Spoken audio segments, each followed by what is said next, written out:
Pastor ani yauna Naga taruk phakhibagi thoudokta chenabani chingnaba Kuki village volunteer guard mari combined force na phare. Kuki amasung Naga anigi marakta chawna ungkhatnariba asigi manung channa hauzik fawba mafam khangdana leiriba konsa khruldagi pastor ani yauna Naga taruk phakhibagi thoudokta chenabani chingnaba Kuki village volunteer guard ki miyoi mari ngarang combined force na phagatkre. Faraba makhoi mari adudi Kangchuki Padbung village tagi Thangkomang Khongsai chahi Yankaimatoi New Kaitil Manbigi Mongbung Tongdagi Seikolet Khongsai chahi Nifu Lunminthang Dinyel chahi Kuntaret amasung Kangaulal Khongsai chahi Kuntra kawi Makhoi singasi Kangpopi district village volunteer group ki members singni Makhoi singasi miyamdagi nam hadana sel khaiba anti-social activity sing amasung criminal gi oiba thawong sing chathaba yauna lona yadaba maongda nomai paiduna miyamda kian khanganbagi thodok singda hangthengnana chenaba miyoini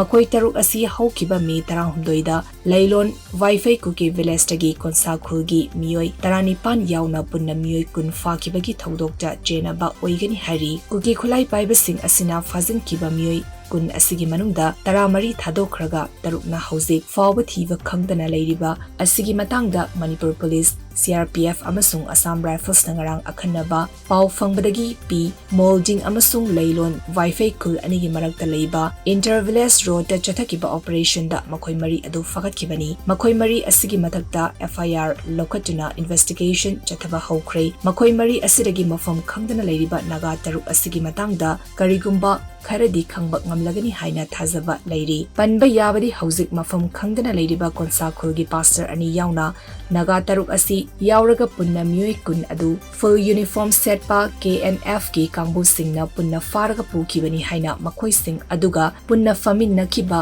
aduga hauzikna thadokraba makhoi gi loinabi singi amasung witness singi maikidigi phongdokpa leikrabani witness sing aduna phongdokpagi matung inna punna makhoi kun phakiba adugi manungda Naga taruk adu tongana khandoklaga KNF na makhoina garida insillaga haptuna pukibani makoina garida hek insin kibaga singlaibak singsu langsingki haina phongdokpa leikibani amaromda me 19 da Kuki khulai paiba singna phakibadagi hauzik fawba mafam khangdana leiriba Naga taruk adugi matangda lengakna akanba micheng sangduna makhoi sing adu athubada thadorakadabani haina ngasi Jaliangrong Film Forum gi member singna Imphal East ki Chekon Travel Market da wakat mifam chathakre wakat mifam aduda sarugya kiba singna staff killing innocent people we want justice we condemn the abduction of innocent civilian haina thaba placard sing paiki khongjang aduga mari lenena Jaliangrong Film Forum Manipur gi president Joshua Dangmaina haikibada lan tawbana miyoiba khunaida kanaba amata puraktri inkum jalisangani kunhumdoi degi haurakiba lan asina maram oiraga ngasidi